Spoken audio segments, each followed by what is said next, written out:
Kejaksaan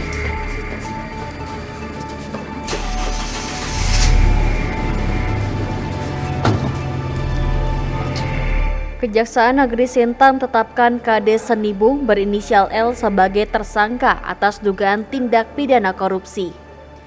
Tim penyidik tindak pidana khusus Kejaksaan Negeri Sintang menetapkan Kepala Desa Senibung berinisial L sebagai tersangka dalam perkara tindak pidana korupsi dalam pelaksanaan dan pengelolaan anggaran dana desa tahun anggaran 2017 dan 2019. Penetapan L sebagai tersangka berdasarkan dua alat bukti. Penyidik berkeyakinan bahwa tersangka L memenuhi unsur pidana yang merugikan keuangan negara dengan total Rp263.471.650. Setelah ditetapkan sebagai tersangka, Kades Senibung tersebut langsung ditahan oleh penyidik Kejaksaan Negeri Sintang. Berikut liputan reporter Tribun Pontianak Agus Pujianto. Tahan.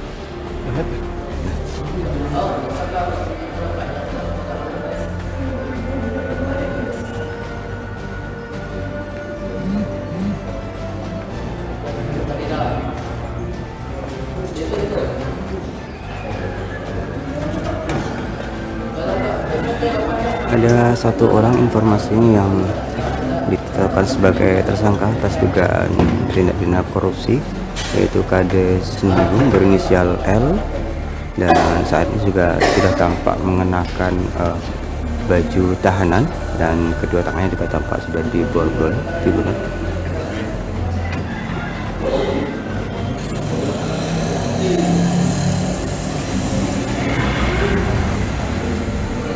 Dan inilah detik-detik di mana tersangka turun setelah pemeriksaan di Kejaksaan Negeri Sintang, dan rencananya tersangka akan dibawa langsung ke lapas ditahan.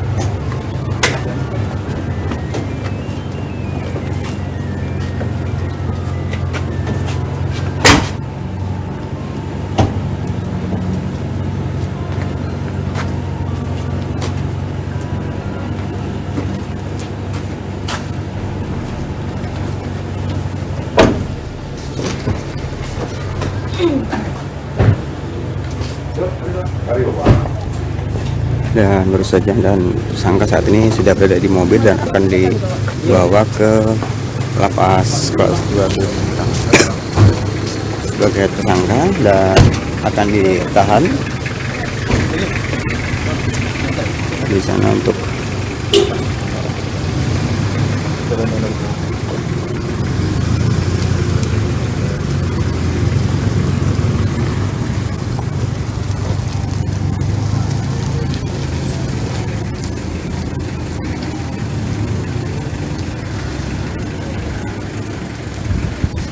Ini kita akan wawancara langsung dengan Kepala Kejaksaan Negeri Sintang soal penetapan tersangka Kepala Desa Senibung berinisial E atas dugaan tindak pidana korupsi.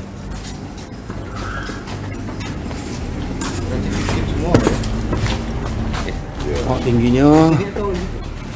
Sini jangan apa? Udah sini ya. Nah. Oh, biar sama tinggi. Ya. Agak miring ini aku ya. Iya, Pak. Biar sama tinggi loh. Aduh. Agak ganteng, Pak. Agak ganteng. Udah, Pak. Pada hari ini Rabu tanggal 27 Juli 2022, tim penyidik tindak pidana khusus Kejaksaan Negeri Sintang telah menetapkan satu orang berinisial L yang saat ini menjabat sebagai kepala desa di Kecamatan Ketunga Hilir, Kabupaten Sintang. Diduga tindak pidana korupsi tersebut dilakukan dalam pelaksanaan dan pengelolaan anggaran dana desa Senibung, Kecamatan Ketunga Hilir, Kabupaten Sintang, tahun anggaran 2017 dan 2019. Langsung kami tahan tersangka L dengan alasan subjektif dan objektif dari penyidik, yaitu ancaman pidana yang disangkakan di atas 5 tahun, serta tersangka dikhawatirkan akan melarikan diri atau menghilangkan barang bukti. Tersangka L akan dititipkan ke lapas kelas 1B Sintang sambil menjalani proses hukum lebih lanjut. Tersangka L telah dilakukan serangkaian tindakan hukum yang dilakukan oleh penyidik, mengumpulkan dokumen-dokumen terkait, ditemukan adanya unsur kerugian negara atau daerah yang dilakukan oleh tersangka selaku kepala desa, antara lain anggaran yang tidak direalisasikan dalam pembangunan balai pertemuan desa / aula di Dusun Munggu, Bengkan, tahun anggaran 2017 sebesar 33.269.500. Kedua, anggaran yang tidak direalisasikan dalam pembangunan bertahap Balai Dusun Lulung Tibu tahun anggaran 2017 sebesar Rp31.580.000. Ketiga, anggaran yang tidak direalisasikan dalam rehab berat Balai Desa di Dusun Sebakong tahun anggaran 2017 sebesar Rp19.130.000. Keempat, anggaran yang tidak direalisasikan dalam pembangunan sarana dan prasarana air bersih Dusun Semelaban tahun anggaran 2017 sebesar Rp10.388.000. Kelima, anggaran yang tidak direalisasikan dalam pembangunan sarana dan prasarana air bersih Dusun Sebakong tahun anggaran 2017 sebesar Rp40.445.000. Keenam, anggaran yang tidak direalisasikan dalam pembangunan pengadaan sarana dan prasarana PAUD milik desa tahun anggaran 2019 sebesar Rp63.500.000. Ketujuh, anggaran yang tidak direalisasikan dalam belanja penampungan air pada kegiatan pembangunan rehabilitasi peningkatan sumber air bersih milik desa anggaran tahun 2019 sebesar Rp655.658.650. Jadi total kerugian negara yang ditimbulkan akibat perbuatan tersangka diduga sekitar Rp263.471.650. Adapun pasal yang disangkakan kepada tersangka yaitu pasal 2 ayat 1, pasal 3 junto pasal 18 ayat 1, ayat 2, ayat 3 Undang-Undang RI nomor 31 tahun 1999 yang telah diubah dan ditambah dengan Undang-Undang RI nomor 20 tahun 2001 tentang perubahan atas Undang-Undang RI nomor 31 tahun 1999 tentang pemberantasan tindak pidana korupsi junto pasal 64 ayat 1 Kitab Undang-Undang Hukum Pidana. Mungkin itu saja. Berapa ancaman hukumannya, Pak? Ancaman hukuman 5 tahun ke atas. 5 tahun ke atas. untuk saat ini apakah hanya Pak Kades saja yang tersangka atau ada indikasi lain yang bekerja sama dengan Pak Kades?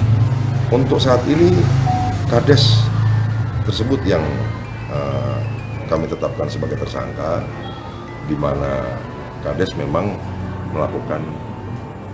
diduga melakukan tindakan perbuatan itu sendiri. Kalau mungkin orang bilang bermain sendiri, arti tidak melibatkan bendahara, tidak melibatkan. Tapi nanti itu semua tergantung kepada pembuktian di persidangan. Karena nanti bisa, apabila di persidangan terbukti ada pihak-pihak lain yang terkait, ya otomatis mungkin dari persidangan itu kita bisa lanjutkan lagi pemeriksaan selanjutnya. Pak, dananya digunakan oknum Kades untuk apa, Pak? Ya itu tadi. Untuk kepentingan pribadi atau Untuk kepentingan pribadi. Kepentingan pribadi itu contohnya apa, Pak? Misalnya, Pak, beli motor atau beli mobil atau apa? Ya itu mungkin nanti masih dalam pemberkasan aja, Pak. Karena kita juga pembuktiannya juga belum bisa kita sampaikan dulu di media, karena itu nanti pembuktian di persidangannya. Karena semisal kita bilang untuk beli mobil, kemudian kita juga kan harus ada semua, baik faktur pembelian apa semua. Yang pasti tersangka juga sendiri mengakui bahwa tersangka memang melakukan perbuatan melanggar hukum tersebut, yaitu tidak memanfaatkan anggaran yang ada murni untuk kegiatan yang ada. Ini kan ada beberapa item Pak yang tidak terrealisasi. Dari awal ini tidak melibatkan struktur desa atau memang dia sendiri nih Pak? Dari awal Pak ya? Jadi beda tidak terrealisasi, ibaratnya mungkin jadi seperti fiktif. Kalau ada pembangunan, sebuah bangunan misalnya atau jalan atau apa, itu mungkin dia pakai kontraktor atau pakai pihak lain. Ini enggak, dia fiktif. Fiktif Realisasi. Otomatis misalnya seperti saya, kalau mungkin itu perkara pidana jadi seperti penggelapan. Tapi mungkin untuk lebih lengkapnya lagi detail nanti mungkin lewat kasih khususnya yang murni melakukan penyidikan. Ini Pak terakhir Pak, ini kan udah ada berapa kadis yang terjerat. Pesan kepada kadis lah Pak untuk pengelolaan dana desanya agar tidak terjerat gimana sih? Ya, pesan saya kepada aparat kepala desa bahwa anggaran yang diberikan kepada negara adalah untuk dimanfaatkan pembangunan desa, bukan untuk kepentingan pribadi. Dan semua perbuatan atau pembangunan yang dipakai dengan menggunakan dana desa, pembuktiannya harus ada. Dalam arti realisasi daripada anggaran itu dimanfaatkan untuk apa, itu semua harus ada. Kerja sesuai prosedur aja Pak. Siap. Ya. Pak, ada nggak data sampai saat ini sudah berapa kasus korupsi yang ditangani? Jangan lupa like, subscribe, dan share ya.